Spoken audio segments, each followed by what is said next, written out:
वन्दे मातरम् वन्दे मातरम् सुजलां सुफलां मलयज शीतलां सस्यश्यामलां मातरं वन्दे मातरम् वन्दे मातरम् शुभ्रजोत्स्ना पुलकितयामिनीं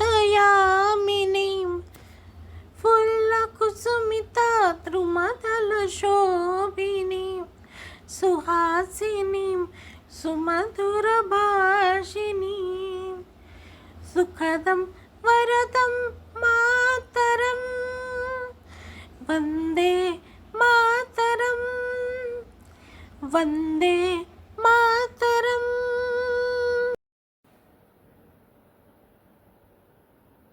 मोर सम्मानित दर्शक मानू स्पिरिचुअल सोसाइटल मोटिवेटर चैनल को स्वागत।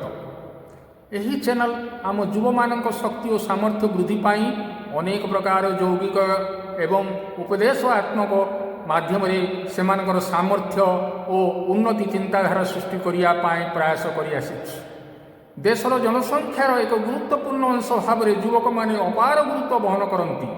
सेमानक शक्ति विचार एवं आकांक्षा प्रगति नवसृजन एवं विकास को परिचालन करिथाए। युवक माने भविष्यतर नेता भावे सेमाने देशर गतिपथ को रूप दे थांती, जहाँ देशर अर्थनैतिक अभिवृद्धि सामाजिक परिवर्तन एवं समग्र समाज पाई एक उज्ज्वल भविष्यतर संभावना सृष्टि करिथाए। भारतर युवक माने यार अग्रगतिर सृष्टिकर्ता अटंती, जार अग्रगति परिवर्तन आनिबार क्षमता एवं चैलेंज गुड़ी को समाधान करिवार क्षमता रखी। भारतर स्वाधीनतार युवक मानकर भूमिका आश्चर्यजनक और अति साहसिक थिला। अनेक देशप्रेमी युवक भारत मातार योग्य संतान माने ब्रिटिश शासन अवसान पाई दृढ़ता प्रकाश कले। एहीपरि अनेक देशप्रेमी ब्रिटिश शासन अवसान पाई और भारतर स्वाधीनता होगा पाई विप्लव आरंभ करथिले।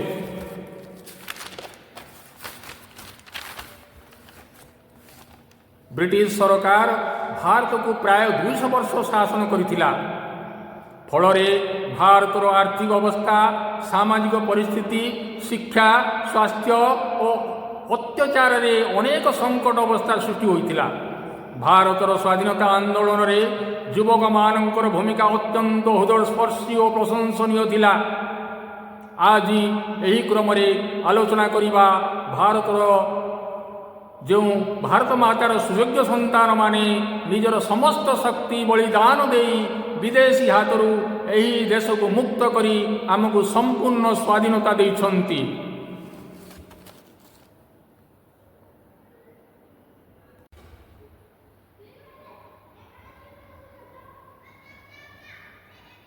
जातिर पिता महात्मा गांधी भारतवर्षर पराधीनता रूपक अंधकार को हटई पूर्ण स्वराज्य बा स्वाधीनता आनी देवाई सत्यपथर मार्गदर्शिका रूपे गांधीजींकर जन्म यह भारत माता और भारतीयों पाई गर्व और गौरवर विषय अटे।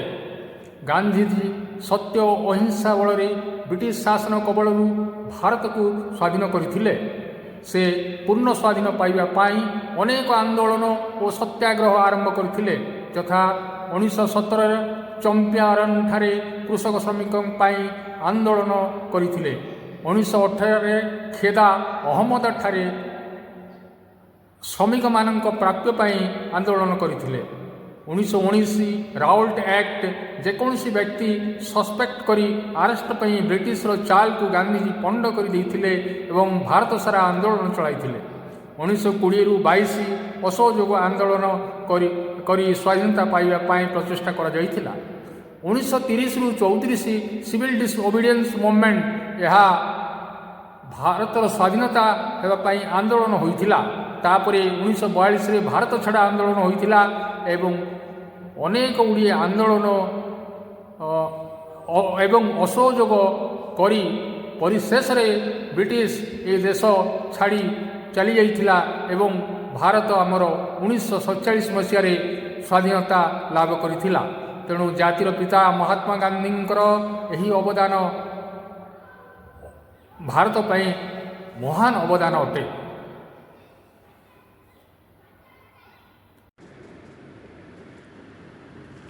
पाठ पढ़ी बड़ मनीष हेबी कालिया घोड़े चढ़ी मधुबाबू संगे लड़ी।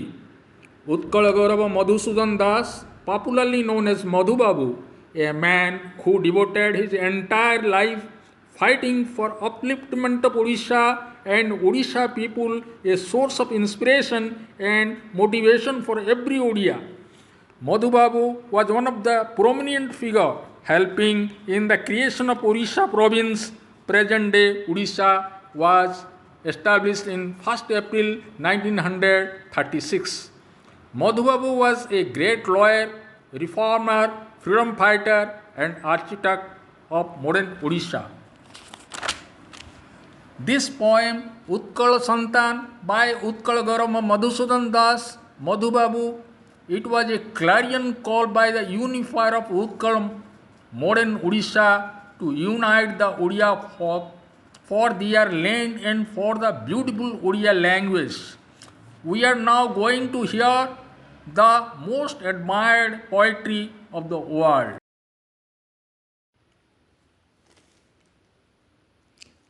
तू पर बोलाऊ उत्कल संतान तेबे किंपा तू ही भीरू तोहर जननी रोदन करिले कहिबाकू कि पांडरू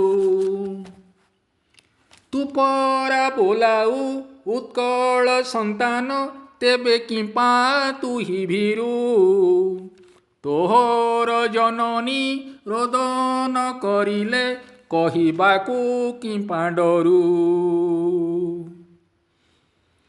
तो पूर्व पुरुष जय करिथिले गंगा ठारू गोदावरी तांकरी औरसे जन्म होई तुही केउ गुणे तांकु सरी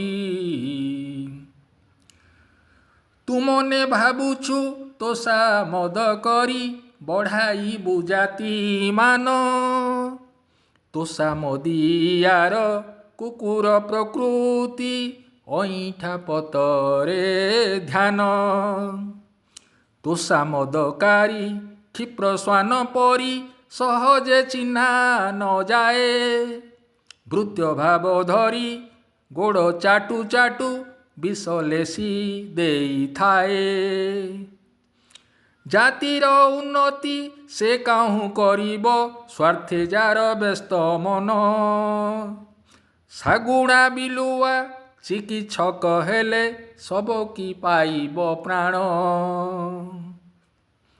जाति नंदी घोष चलिब कि भाई स्वार्थ को सारथी कले टाणे किरे गाड़ी दानार तो बड़ा घोड़ा मुहे बंधा थिले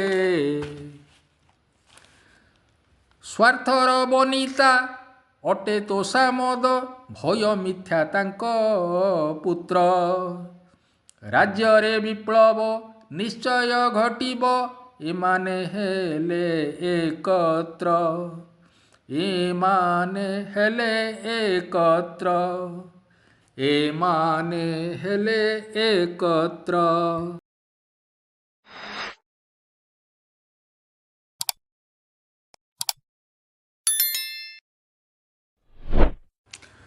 राणी लक्ष्मीबाई मराठा शासित झांसी राज्यर राणी थिले।